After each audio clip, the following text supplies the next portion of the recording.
Good morning, and welcome to your business and digital. It is our season finale. Good morning, everyone. How are you doing this morning? Happy mid-December.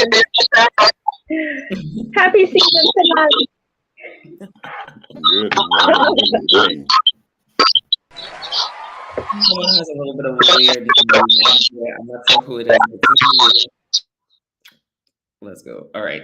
All right. We'll figure it out. Technical difficulties, season finale. All right. Today we are doing some clips, some recaps of the show. It's going to be awesome. Awesome. Super excited about it. Let's kick to the intro.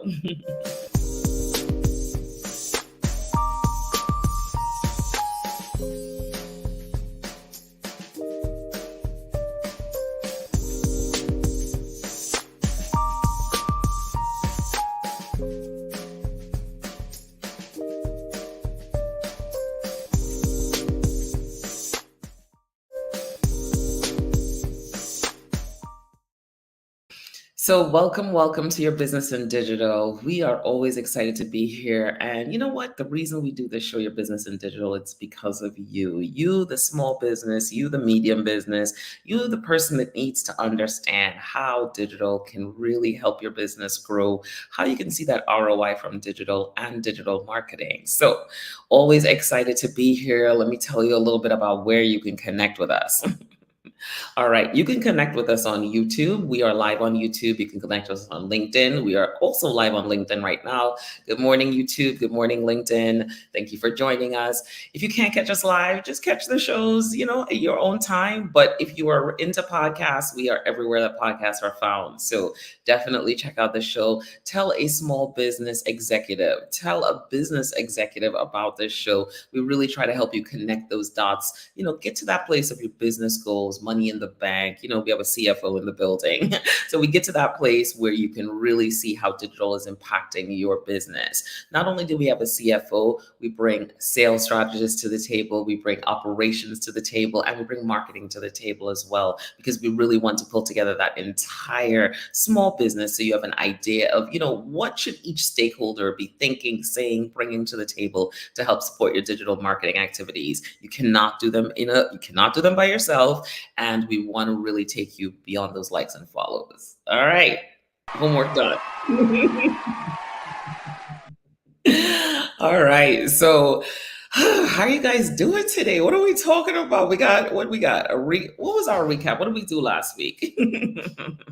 We did a lot of stuff last week, but one really, really fun time we had. Michele, we missed you here. I missed you guys. I missed you all. Did you get to watch the show?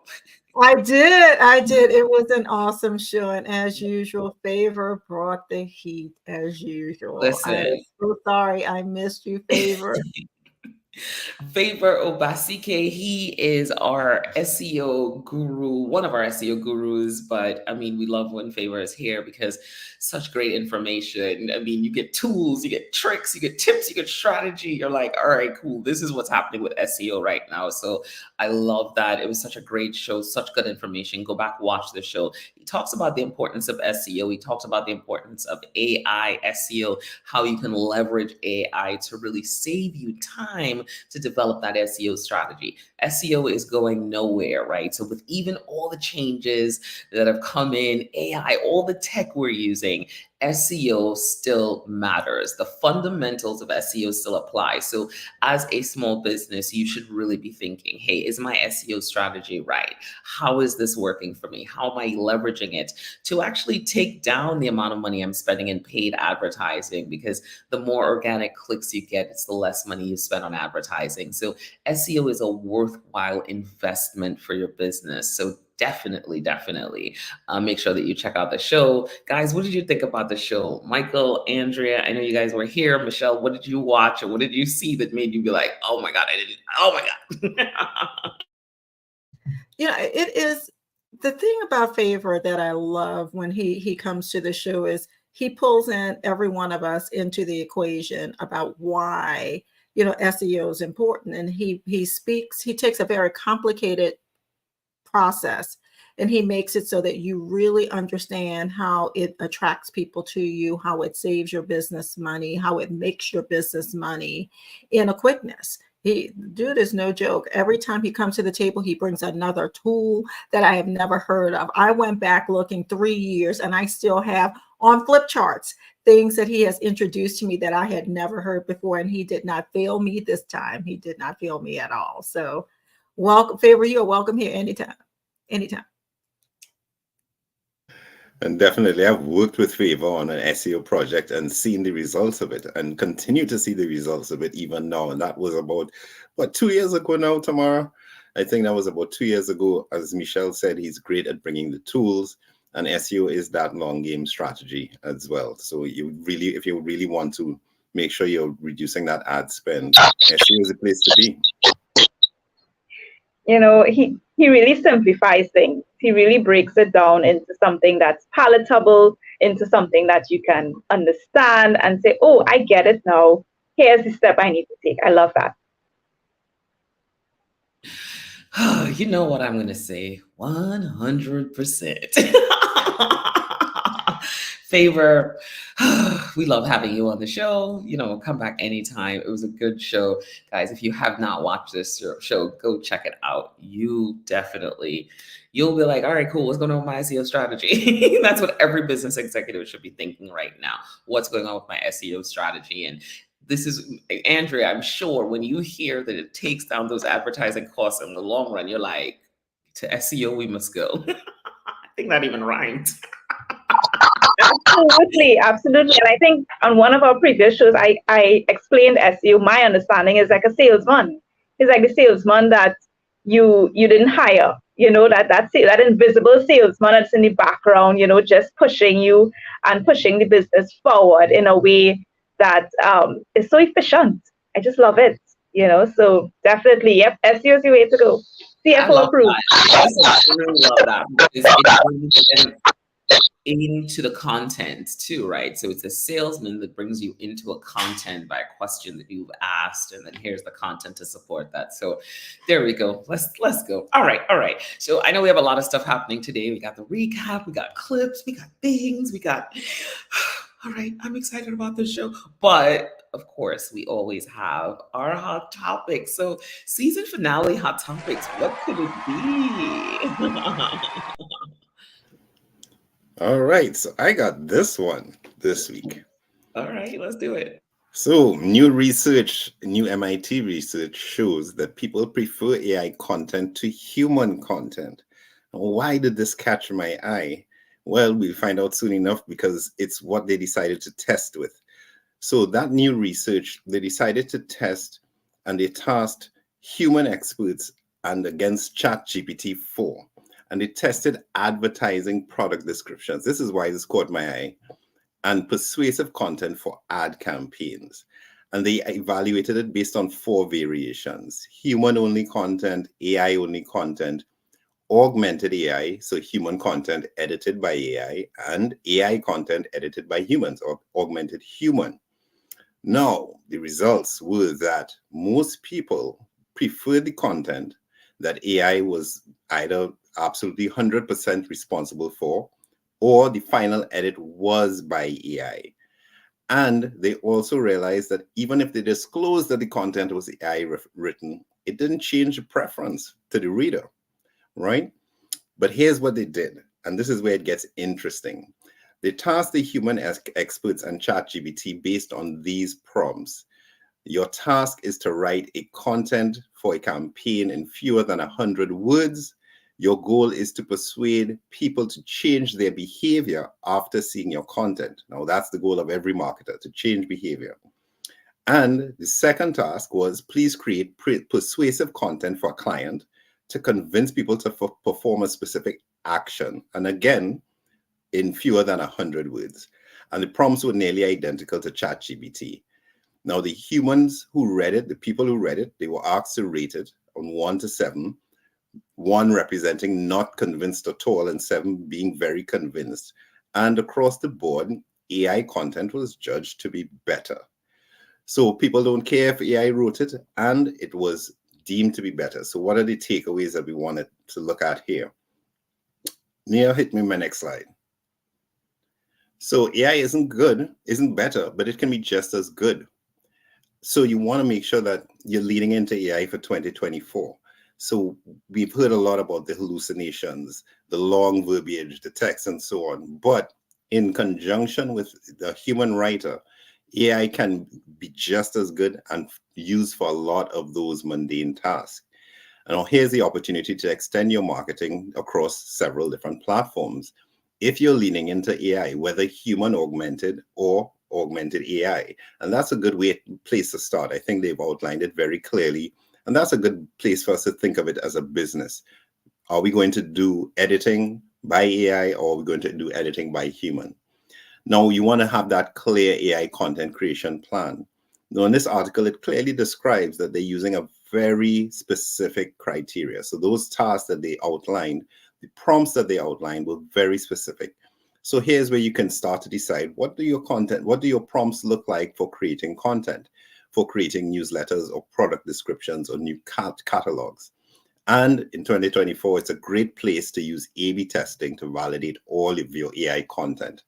So I thought this was really interesting that, we are already in the full rush of AI created content and wondering, well, okay, where do I stand? Do I lean into it? Do I use it as my sous chef? Do I use it as my co-writer? But so far, some research is showing, and I don't know who actually prompted this research to be done. Let's just, put that caveat in there because it sounds a little marketing lean, but as I said, it grabbed my eye because they did it with product descriptions and campaigns. What do you all think?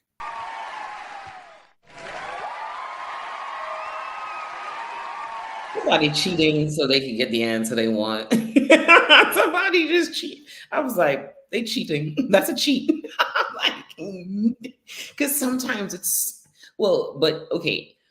Here's what it's succinct, right? Less than 100 words. So recently, as I've been using AI more and more, I've been really leaning into less than 100 words, less than 50 words, and then tweaking things. If it's succinct and to the point and you're giving it the right prompt, I think so. I could see that, right? But if you let it write you a dissertation, what happens is it just repeats in paragraph 2 a version of what you said. So there are flaws with it. I think around those prompts, the less words, very, very tight. So I think yes. And I think the prompts are critical. The people are just understanding how to use AI, right? So the prompts are critical because what we see across the board, right? And I mean, we haven't done a study on it, but we're looking at it all the time, right? What we see is that we can read, we're like, this content is AI content. From the jump, you're like, AI wrote this because no human uses this word ever. Unless I'm cussing. It's like, let me stop. And I guess where they're leaning into is that, we look at that being persuasive as a human quality, not the AI quality, right? And that's the key in the writing, the persuasiveness of the writing. So they're just kind of putting forward that it can be as persuasive, absolutely exactly what you said, Tamara. It's not for long dissertations, it's not for that white paper, but it's definitely for those shorter tasks, because a lot of the writing we do tends to be for very short blurbs, right? One paragraph, short product description. So things like that you can lean into. They do recommend using other AIs to check your AI as well. Have a backup for the backup. I find it so interesting as I've been messing around with it a bit recently, and I have somebody in my world that uses AI quite a lot, specifically the steroid version of ChatGPT. And we speak often about the importance of prompt engineering. I mean, it's a whole job right now, prompt engineering, and how important it is to garbage in, garbage out. The information that you put in, your voice, let it learn who you are, let it learn what you're trying to say, and be real prescriptive in the information that you're giving, so that the output could be better. And it does have the advantage of how many years of global information to hone its own skill. It's got multiple degrees and many things. So it should be better than the average person as you're walking in. But I agree with Tamara. I'm a little skeptical on the source of this and its purpose and why it was put out there. But point taken, point taken, and that we need to be better and a lot more prescriptive and succinct, because our audience wants information in a faster way. They want to be moved. They want it to be visual. They want it to be more than just words coming at them. Convince me, make me feel something, make me want to lean in. I get it. Thank you. I appreciate it. But no, point taken, point taken. And the last thing that the writer of the article said, this is on Forbes, is that this article was written 100% by a human, just by the way.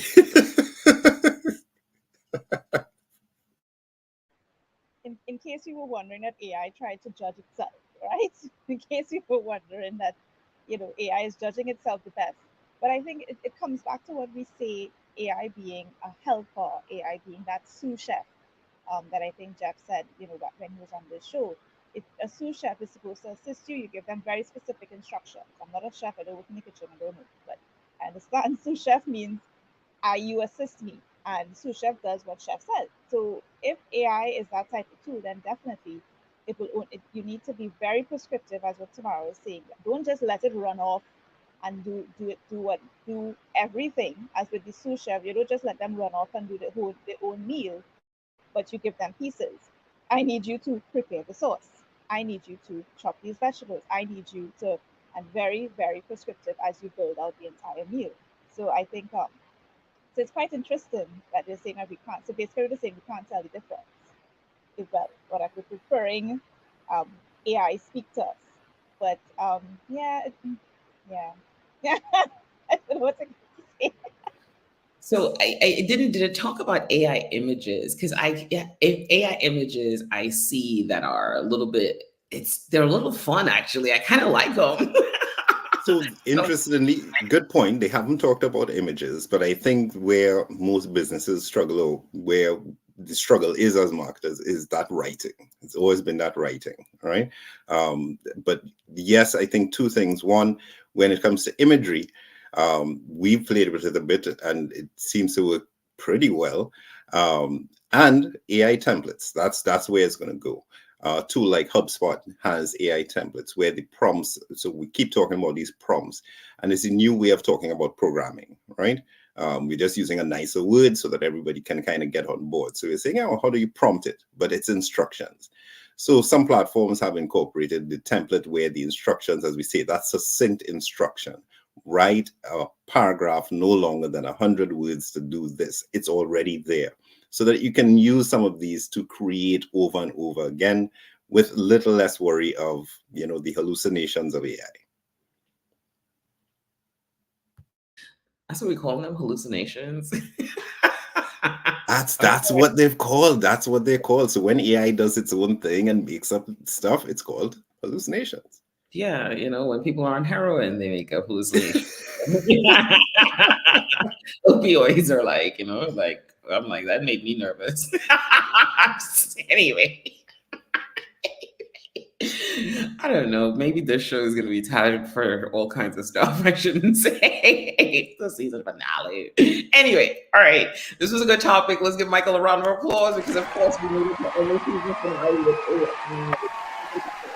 throughout the year. I mean, I think we're going to be talking about it all 2024. It's going nowhere. We're just going to, help you understand how to better use it in your business. And, that was a good one. That was really a good one. So, and the European Union has just launched their first regulation of AI. Plus, we're going to talk about the regulations next year. Right. Listen, they don't play. They put the hammer down, right? GDPR, all the things. They're always like, okay, cool. What are y'all doing? And how are we going to regulate it? It's a little behind schedule, but they're usually first. So I appreciate that. All right. So we are moving on to our favorite segment, our other favorite segment, our only other segment. Damn. the Go Beyond the Like segment. And this is where we take you beyond those likes and follows, getting you to that place of true money in the bank to really understand, hey, how is digital helping me to increase my revenue? What are the strategies that I need to put in place? What are the things I need to do? This is where we bring in our expert guests to talk about different things so that you can see, hey, we're not crazy. People also are saying the same thing. Industry experts are saying it. We brought in small businesses who are doing these digital marketing activities and seeing the results. So we brought them in to talk to you as well. And so today we're going to recap some of that stuff. I know Nia went in and pulled all the hot clips. So we're going to go in and play some of these clips and then we're just going to talk about them. All right. So let's roll into clip number one. And clip number one is about why marketing works. And this is Esty talking about that. Go for it. You are literally the person that I am trying to capture with every marketing campaign. I'm like, every ad, you're clicking, you're looking, you're staring. And then he thinks, oh my gosh, they're coming back. I'm like, they're retargeting you. Like, it just cracks me up. So I tell him and other people around me, I'm like, it is around you all the time. You are getting the ads and you are falling for it. And this is why it works. And it's genuine. I say falling and it sounds negative, but it's like you want people to know that what your service has, what your item is, your shirt, the shoes, the car, anything that what you have is the best of the best. Oh, we love that. Esty was so much fun. She was talking about her husband in that clip, and she was talking about the fact that he he falls for all the marketing, which we love. But, Thank you for validating our marketing efforts and sales efforts, husband. Thank you very much, Esty's husband. We appreciate you. Exactly, right? So we want you to think about that in your business, right? Especially if you know you're running ads, if you're running Google ads, always look to see how, someone in your household, how they're utilizing, how they're utilizing their data, how they're pulling the information, how they're finding, if they're finding you, how they're shopping for the products that they like. Because you then get to see what I like to call marketing in motion, right? And that's what it is. It's the marketing in motion. And these things have been around for a while because it does work. Right? Someone goes to your website and then they get then they get an ad following them around. That's what she's talking about there, the retargeting that says, hey, we saw that you looked at this, you spent a little bit of time on this page, and we want to put it back in front of you because we understand that you're really busy, you have a lot of things going on, you may have forgotten about it, and if we stalk you around the internet, then you'll buy. And those things actually really, really work. So I love that clip. Go for it, team.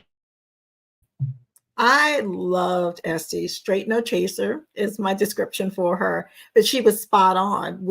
A lot of people spend a lot of money understanding client and customer buying behavior. And that's one of them, because in the sales cycle, you're so far down the sales funnel and close to buying, or because your intent has shown it. So we're going to go wherever you are because we know life gets in the way.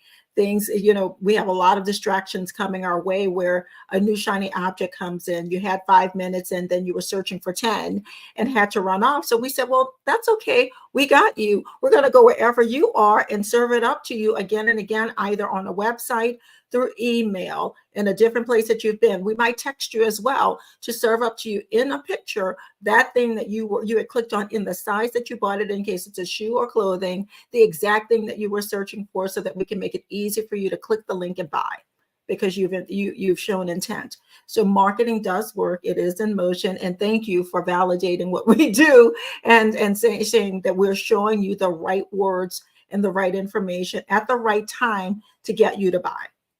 That's what this is all about. It's all about the follow-up. It's all about the follow-up. Sales people will tell you, there's cream and there's gold in the follow-up calls, right? And this is just the digital version of that follow-up call. After you've had that proposal presentation, you do the follow-up and say, hey, what did you think about what I said? This is the digital version of it, and I think it's quite effective. I myself, as a consumer, I've been a recipient of the follow-ups, and it really does work, because sometimes you're in the middle of something and you just can't seem to finish a transaction in that moment, or you need some time to think about it. You're not sure. You look at the price, oh God, let me budget for that, and you say, I'll think about it. yep, sure enough, a few days later, there's that email saying, hey, are you still with us? Are you still trying to buy? And I think it's really effective. So yeah, marketing in motion, definitely. And if you keep it in your cart long enough, they'll send you some discount later on. I can't wait. But no weekend. Says the pro.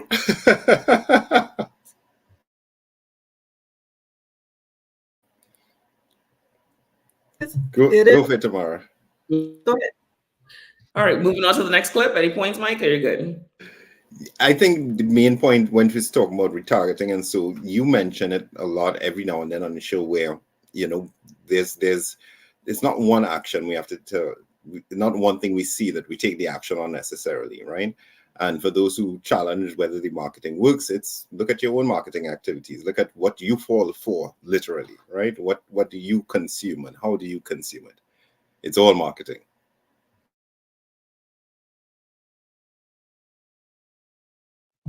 All right, go for it. So, Andrea, I see you having some of the technical difficulties today, but you keep coming back, so we love that. All right, what is our next clip? The next clip we're talking about, I think we're talking lead nurturing, trust building. Go for it, Ian.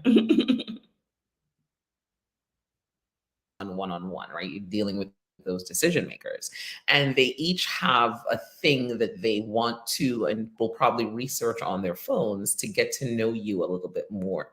And you get to present those things to them. And that's how they're building trust with you. So as you're thinking through the nurturing process, in the beginning, it's the attracting content. But then after that, it's the dig deeper content. What's in it for me? Because that's what they're concerned about now. Can I learn? Can I get the answers to my questions? It's always weird. I'm like, what? That's how I sound? But no, talking about lead nurturing, right? We talk about lead generation, and we really focus a lot more on the lead nurturing in the show, because people get leads, and sometimes it's let me not say it's easy to get leads. Once you get the leads, what happens next? We don't hear that conversation happening a lot, and the nurturing becomes really important, right? So as I said, you're building trust, and you're slowly moving them down your sales funnel, the customer journey, the thing that they're interested in going down, right? You're saying to them, hey, I am the subject matter expert. Here's this thing that you need, and that person is looking at it to think, oh my God, yeah, I need this. Yeah, this person, this should your business in digital. These folks really know what they're talking about, right? So you have to continue to nurture them. Lead nurturing is probably maybe just as important or more important than lead generation, because if you get the lead, then what do you do with it, right? I don't know. I don't know if it's a chicken or egg situation, but I think it's super important. What do you guys think? It is from a sales perspective, it's a hill to die on. As far as I'm concerned, you have to understand, and we've spoken about this all 3 seasons, is once you have them as a captive audience, it's yours to lose in several ways. The point of entry could be very different, and how you address them at that stage of that nurture sequence is really important. If they're far down the funnel, meaning like I want this shoe in red, size 5, 6, 7, whatever you are, in wide, open toe, whatever it is, if you've got them and they're at 0.7, just trying to understand, do you ship? How much is my shipping? How can I pay? Can I pay in installments? Answer them where they are and meet them where they are, versus saying, I am Lenya and this is what I do, and you're at 0.1. You're going to lose them. So you have to understand where the customer is at the point of their sales journey and answer their questions, make sure they know, like you, and trust you at their point of entry. And I think that's where we lose many a client, and we need to understand what that is and be prepared for that moment, because we have less than a second to get their attention, keep their attention, and keep them interested in us. So it's a hugely important component of the sales cycle.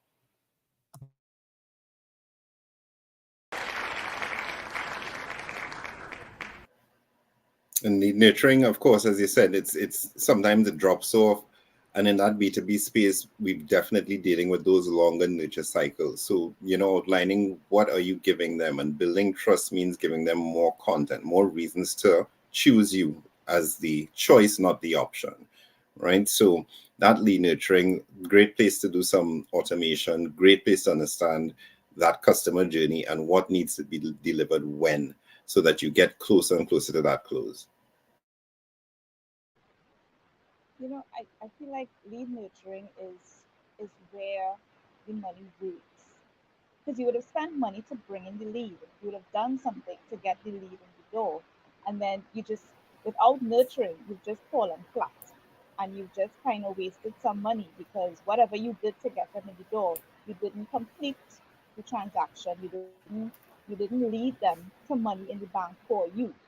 So I feel like lead nurturing, if you want to think about it from that perspective, is how the lead generation money then turns around and roots.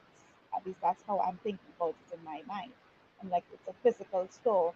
You walk in, you have the nice shiny sign, and okay, sale today, and you walk in and you have no prices on your items, or you have no salesperson saying, hi, well, this is how, this is what we have, and this is how this outfit pairs with this, and you have nobody leading them to say, hey, let me buy something, then all the effort that you put into the sale falls flat, and whatever money you spent fell flat. That's a fact. Yeah. I like that. That's where yeah, the money is really doing the work, right? That's where you're seeing it work. That's where you're building that trust. It's so important. So as a business owner, if you're talking about a lead generation strategy with your agency, with your team, you have to be talking about a lead nurturing strategy. You can't talk about one without the other. You know what I'm saying? It doesn't make sense because Andrea, I think as you hit, it falls flat. Get me the leads, but then what happens with that? Even if the agency isn't helping you to nurture, you're doing the nurturing. What are the things you need to do? What is that step? Is it 6 emails? Is it 6 emails on a video? Is it, are you moving them? Is it a blog post? What are the things that nurture them? And what do they want? And how do you make that nurturing so much more about them, the customer? Because after as customers, after we determine that we want to roll into your funnel and we understand that, this business, they've been around for 5 years, they've been working with these clients, they've seen the results, they see everything, they don't care about you anymore. In the door, they're like, what about me? What about me? What about my business? What about me? What about my business? What can you do for me? What can you do for my business? So every piece of nurturing item that you give them, email, any of those things, right? You have to make sure it speaks to them and their business, and you get information from them, and then you give them more information. You continue to answer their questions. Lead nurturing is 100% about the customer and their journey and the things that make them feel like, hey, I'm ready to now take the next step and spend with you. So I think that's how I'd sum that up a little bit. All right. I might add one thing, and I know we have to move on, is that when I'm speaking to clients about the journey in this and the lead, I ask them always, and then what? They get here, you serve this up, and then what? What's its purpose? And then what? And then what? And then what? We have to anticipate, we have to understand what's its purpose. So what's the call to action? And then what are you going to do? And then what do you want them to do? If you can't answer those questions, then we're not in the right space. We need to prep for it, and we need to make sure that we have that in mind. When they're done, what's the next step? What do we want to have them do? I love that. Mike, did you add anything? I feel like you did. I'm like, do we?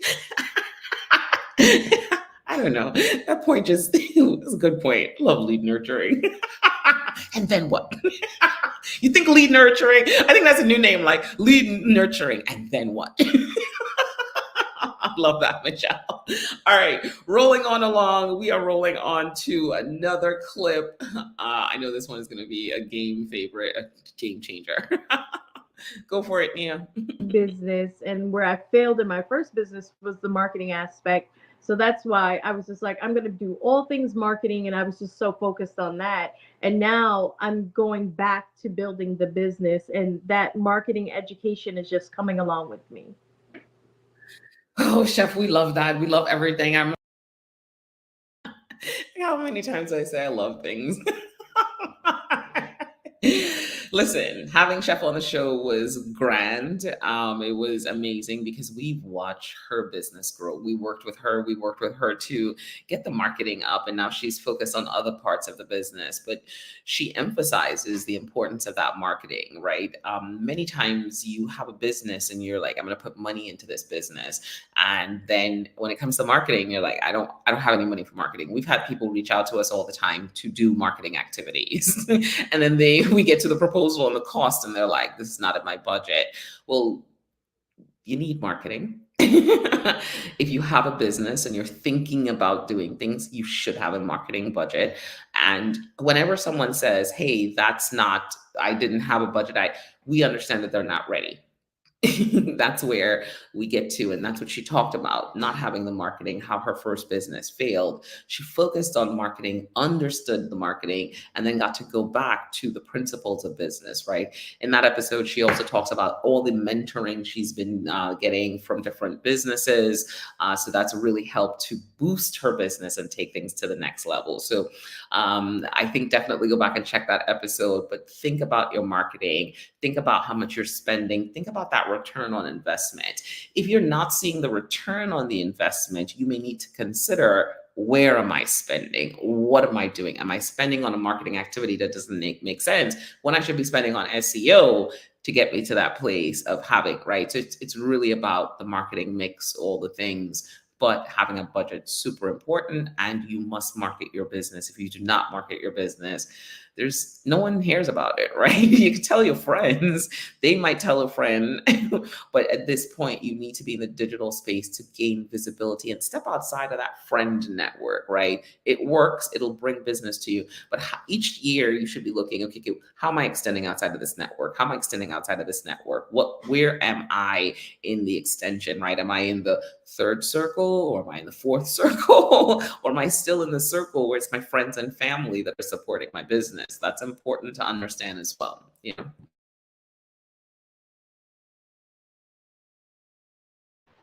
know, I don't know if you guys have this in the States, right? But here in Trinidad, when we talk about insurance agents, right? There was a time that anytime somebody heard that a friend became an insurance agent, it's like, well, don't call me, because you start to feel this immediate cringe of, oh gosh, they're gonna call me to sell me a policy, right? I don't know if you guys have this, like I said at first, but there was this time in our culture. And I think that what you described there, the first circle, the second circle, the third circle, if you want to be a sustainable business, you have to move out of that friends and family circle, because just like with the insurance agent, that dries up real fast. You're going to run through that 150 people that you probably started off with, you know, as we say in Trini, you call your auntie and your nene, you call everybody, and then after you might get a few sales, and then what? What do how do you get, you don't have the circle. So as when you talked about, getting outside of that circle, that's what came to mind to me. You have to, in fact, I would say, start outside of the circle, right? Put yourself out there, because that first initial circle may not be the circle that needs your services. They may want to support you, but if they don't need your service, what can you do? So in order for you to be sustainable, in order for you to constantly have money coming in the bank, you have to keep expanding the circle, and marketing does that. And if as a business owner you're not paying attention to marketing, or you're saying things like, well, I don't have the money, then you won't make any money. That's a very how much you put aside for marketing is a very important financial decision, one of your key financial decisions that you have to make.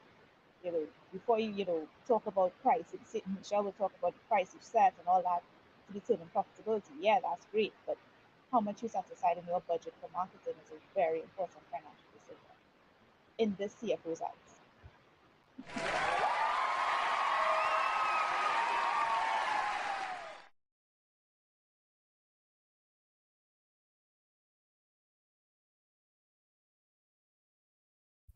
I'm good. What you said. You're like what she said. All right, moving on along. All right, so the next clip we're going to talk about. This was a great episode. We talked about why digital marketing fails and knowing that your target audience is really, really, really important. So go for it, Nia. And why it feels when you don't is because what you're saying to someone is that lean into exactly who your core audience is and do the homework to get to know them. You want in the long run that reaction of it's almost as if they knew me. This whole article and this whole thing is all about me.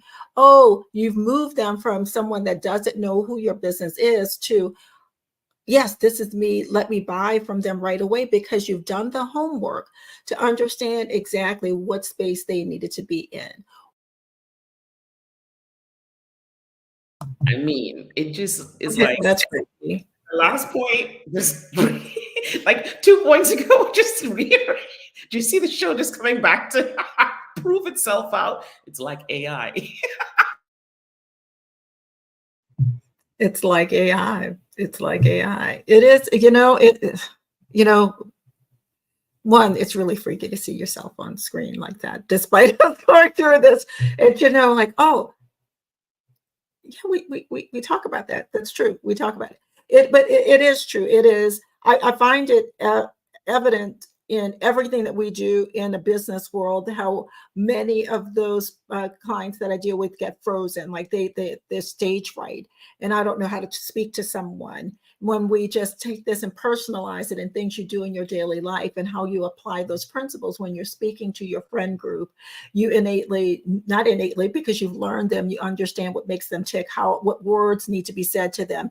Are they a morning person? Is it okay if I call you in the morning and have this conversation, or is it best, like with one of my nieces, do everything through text because she doesn't want to talk?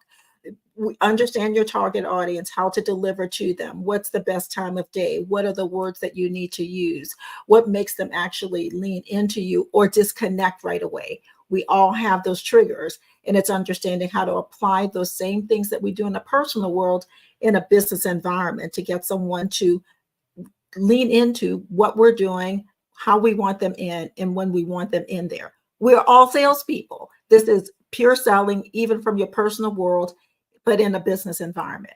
We all do it every day, and it's much simpler than we give credit to.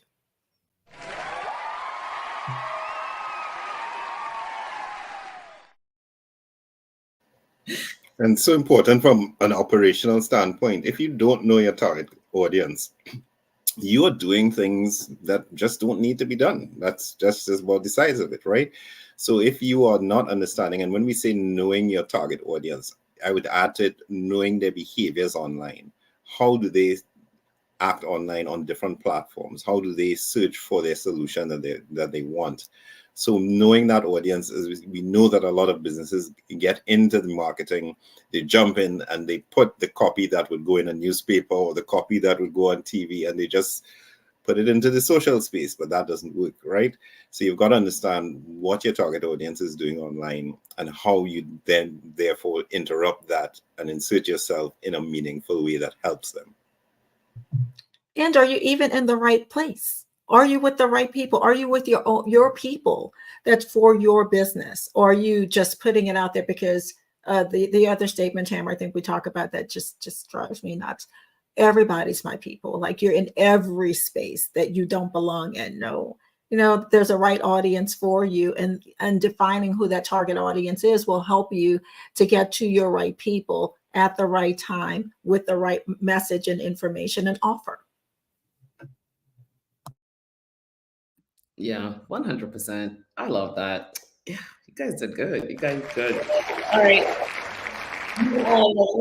So the next clip we have is your customer voice matters. It seems clear that they're not asking themselves why.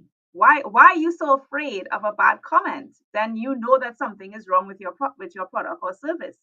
Why is it that the first thing that you went to was, oh, they're going to put up a bad comment? Well, then if you're afraid of that, then it says to me that you weren't thinking about your customer in the first place. So I think that putting power in the customer's hand, really really changed the landscape with businesses being able to understand, your customer's voice matters. So it means you weren't listening at all. I think that's what that's what it's meant. And you're afraid to hear what they have to say. You sound like somebody's training mom. It means it wasn't listening at all. That sounds like the beginning of me getting in trouble. But go for it, Andrea. Oh my God, yeah, I think I went off the soapbox there. But I mean, I remember this episode, I remember the episode, and it really, as a business owner, I think that's a part that we're always so afraid of. We're always afraid of the feedback. I've gotten feedback, some good, some bad. It's how you reacted. Some feedback not even warranted, and I think that's also there's also the element there. There's some people who, okay, that really wasn't warranted. You didn't have to go there, but you have to know how to respond, how to decipher what you want to take out of the feedback, right? It's not always going to be 100% great and hunky dory, but you have to be able to say, okay, from this feedback, what was the learning point that I can now turn around? And I've done quite a bit of that this past year with my trying to manage my new brand, gotten the feedback and say, okay, what are the things that I need to do to turn it around? So, but the customer's voice is very important in terms of how you approach things going forward. Because if you keep doing this business with the voices in your head, not sure who's going to buy. Because I mean, unless you have multiple versions of yourself floating around, you're only going to be selling to yourself. And I'm sure Michele will have something to say to that. You only do this to voices in your head. That's a win for me. While the voices in your head may help you most times, it's hard for them to move the business forward. So the voice of the customer matters. I feel like that's going to be our new slogan. Not the voices in your head, the voice of the customer. I love that. Anybody else? And listen, the customer's voice has never been louder, and they won't be censored, right? So you've got to, and I think we did touch on one show where the research has shown that when it comes to reviews and so, people believe reviews more when there are negative reviews included in there. So it's not something to be afraid of. It's something that definitely humanizes your business, makes it relatable. Nobody expects you to have the solution for everybody 100%. Add in there, if you get a negative review, right? When I worked in the hotel industry, there's a strategy for that. Solve the problem, fix it, go back to them, interact with that negative review, just like you'd interact with that positive review, because the people that are watching are also watching to see, well, did you take an action, or were you just like, we don't respond to it. Hey, how can I help? What could we have done better? Would love to get on a call with you. Here's my email address. Here's a way you can contact me. Let other people see that information, because then they're saying, hey, they're trying to do better. And then just imagine if you get that person to take that review and write a positive review right below that negative review. If you can move them from not liking your business, having a problem with your business, to a customer, they then are true advocates for your business. So there's a way to connect with that feedback. And possibly, I'm not saying that there are some trolls out there. We're not talking about the trolls, right? But we're talking about those people who genuinely purchased and wanted to use your product. How do you fix it? So building a review strategy is something that could really be important for your business. It's called service recovery. Yes. All right. So this is one of my favorite clips. We talked about this a lot. It's called Chicken and Content Distribution.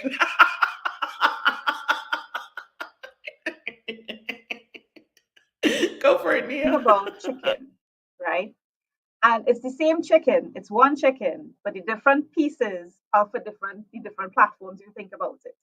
So chicken wings do best as fried, breasts do best as nuggets, but it's the same chicken. It's the one chicken, and you're taking it apart and you're saying which pieces go best. And that is all that I heard. A graphic, the chicken distribution versus the content distribution plan. I see it also all the parts of the chicken. It connects the dots, right? Oh man, we still haven't done that graphic now that I remember this clip. Content distribution is like chicken distribution. You got to find the right part to get on the right platform. Maybe social media is the wings of the chicken, right? Bite-sized bit, you fry it up, it's exciting. People are like, woo! I'm starting to see the graphic in my head. So I love that, Andrea. Just talk about the fact that, so when we talk content distribution, we're talking about making sure that your content is getting the right visibility, making sure that your content is showing up on the right platform. What size of it is? Is it the chicken wing? Is it the breast? Is it the thigh? What size? Is it small, succinct, less than 100 words? Is it 3 paragraphs because it's a blog? You got to think about that content distribution. And when you create one piece of content, like the show, for instance, when we create the show, this is not just one piece of content. It's a clip, the clips that we're using right now. We're going to start turning them into blogs. We're using them for emails. So we're looking to see how are we distributing this content across these platforms in a way that makes sense for the people that are consuming it, right? So Andrea, the chicken content distribution was one of my favorites of this season. Absolutely. The chicken. And, this comes from, us Caribbean people, we don't like to waste meat at all, right? And that's what I thought about. It's like, we eat, and I don't know if Michelle could say if they have this in the States, things like the chicken foot and everything. We from head to toe, there's a purpose for that entire chicken, right? And that's the way I looked at it, that you have to find the purpose and the way to distribute all the content that you produce, because that's the most efficient way. The reason why we eat all parts of the chicken is because no wastage. We want zero wastage. So if you buy a whole chicken, you're getting baked legs on Sunday, you're getting sauce somewhere down the line during the week with the chicken foot, you're getting the gizzard, fried gizzard at some point. Every single piece of that chicken by the next Saturday is done because of how you're not wasting. And I think if you think about it from that logic, you'll understand, oh, I'm not wasting money. If I'm not wasting effort. I'm not wasting time because I spent, let's say, one day and I did all of this, and then now for the rest of the month, I have something that I can use. So I think that's where the analogy for me came to mind, because all I could see is I'm not wasting money. That's how you have to think about it. I cannot love you more, Andrea. I just can't love you any more than I do already. You are just too much. That was just perfect. And yes, I've told you many a day, our Trini and my Louisiana roots are very close to each other, because if we don't even just kill the chicken from the beginning, not buy from the store, but kill it and figure out how to use all of the parts. So it is dead on. And that was the most hilarious episode that I can recall. That was hilarious. So good, so good, so good. All right, so we're moving on to our final clip, because we could play clips all the time, but this one's important. We're going to talk about the importance of the CRM. A lot of heavy lifting for me. It can, I can set up an automatic workflow closer to that time next year that kicks in immediately, that says, hey, from this date, it gives me a reminder, contact this client, get back in touch, and so on. So it's going to really become that key platform that gives you all your information in one spot relative to every client you've touched base with. And I can't say how much more powerful that would be in terms of managing these long sales cycles, managing customer service, and managing customer success as well. Somebody boobs. The boobs were like, right. Wow. You see me looking down like boom, boom. I was like, oh boy. Listen, I think in 2024, any small business that's growing, any small business that's scaling, CRM is going to be one of the most important tools in your arsenal. The main reason is that you're going to start rationalizing all your tools. You're working in one space. You've got that one source of truth with every point of contact, and you can look and see how is your marketing performance overall across all the areas. How's your chicken performing, right? Is your chicken cut up good? Is it seasoned good? Is it is it bacon nice? I'm just gonna stay with the chicken, right? But the CRM is gonna be like your slow cooker for your chicken.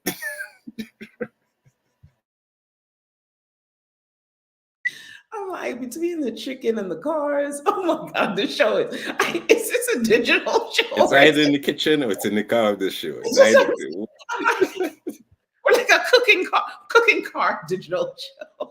Hilarious, the analogies. But listen, the CRM, we can't say it enough. We're using HubSpot. Andrea's using HubSpot. I know Michelle's eventually going to use HubSpot in her next iteration. She's like, I'm there, right?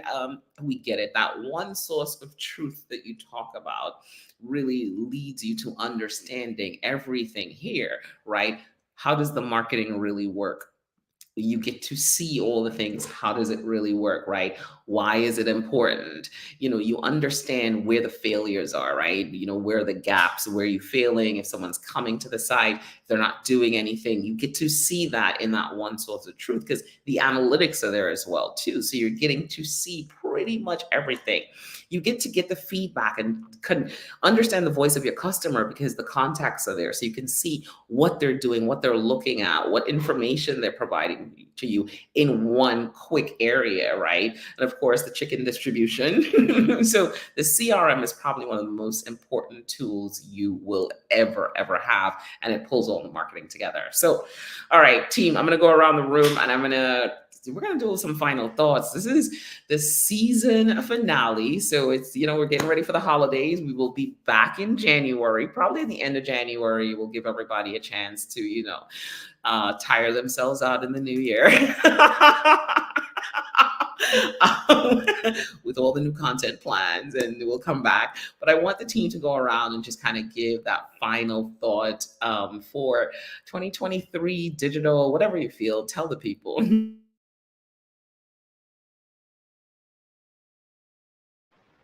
Okay, I'll go first. So I think what I want to leave business owners with is not to be I still feel like business owners are afraid of all of the things that we speak about. I think they're afraid maybe for different reasons. They're afraid maybe of cost. They're afraid maybe of the complexity. They're afraid that anytime you speak about content, you're only speaking about, well, I don't like video, or I don't, I think there's still a wall up. But I would encourage business owners, look at our shows, um, take one thing. 2024 is upon us, right? Between now and the 31st of December, go back and watch all our shows. And I'm sure you could find at least one thing that you could say, I don't have it in my business, and I'm going to work on it in 2024. Because when we say digital marketing, we've spoken about a lot of things. And I think you just need to take it one item at a time. If you don't have, I just spoke about the budget a while ago. If you don't have an expansive budget, which as a small business owner, that is usually the case, pick one piece of the chicken and work on that. Work on perfecting that one piece of chicken. If you like wings and you were trying to perfect a fried wing recipe, you would probably keep trying it over and over again. That's what you need to do. Pick one piece of the chicken and work on that in 2024. That's awesome. I have to say, well, first, I want to say thank you to our community, especially those that have been with us pretty much every show. If it's not online, as we're broadcasting live or re-listening. So Debbie, Dana, Katina, Melvin, Glenda, a number of you who are here consistently and supporting our show. We appreciate you. And for those that are silently watching, we enjoy you as well. Please like, comment, and continue to share our show. And thank you for joining us for our season 3, especially. If I had to leave something behind for our community that I'd like you to remember and to take into the new years we're moving through is to consider being real intentional and prescriptive in what you're doing. It is, as I have said in the show, but just in a different way that I think I'll talk through right now. It's not what you say, it's what you ask. How are you asking for it, and what audiences are you trying to entertain? So be intentional and then be prescriptive in that intent in what you're doing so that you're attracting the right people, you're making the right ask and getting what you're worth as you're making that ask, so that your business can be sustainable, so that you're here for the long haul, so that we can see you thrive as your business moves forward.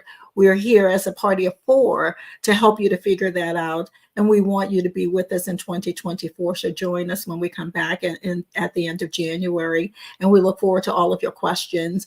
And we're here to help you to make that happen for your business as you move forward. So thank you for joining us. And guys, thank you. It has always been such a pleasure to be here with you. And every week I learned something new. And this is so much fun. So getting up at 3 a.m. to do a 4 a.m. broadcast is really worth it because I'm with such a wonderful group of awesome people. So thank you.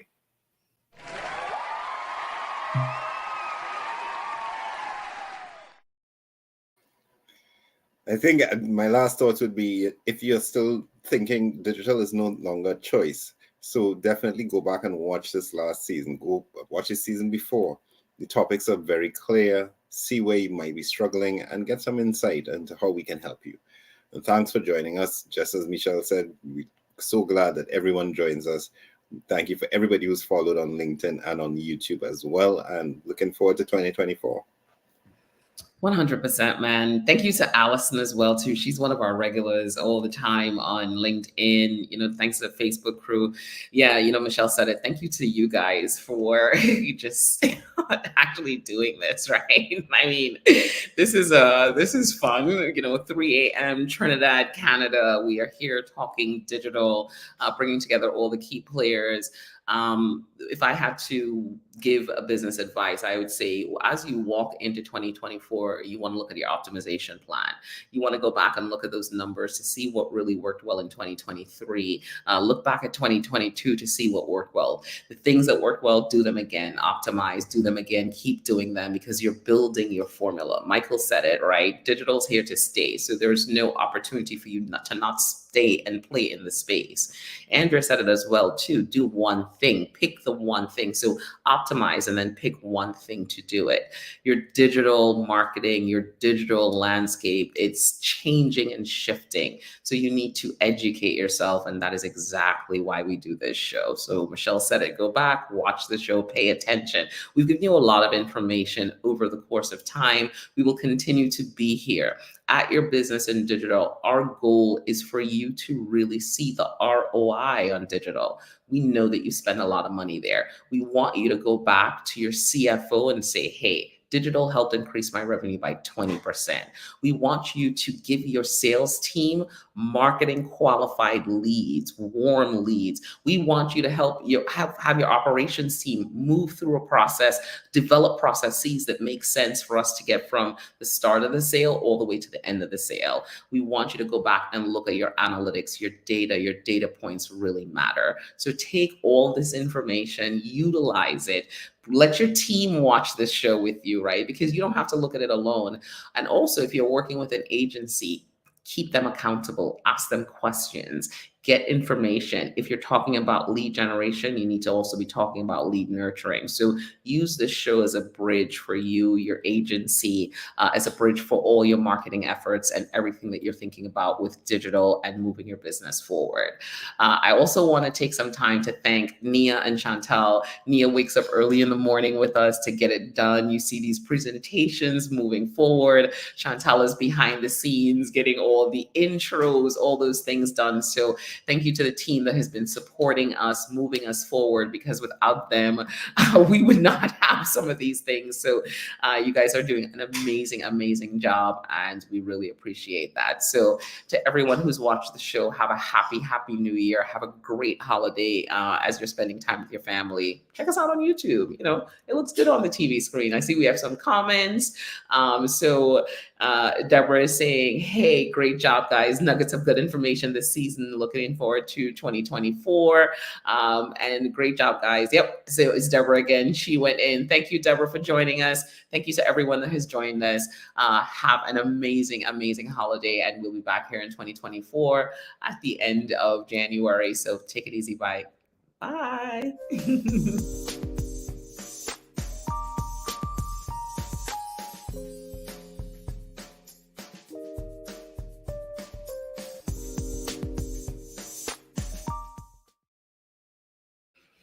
Take care.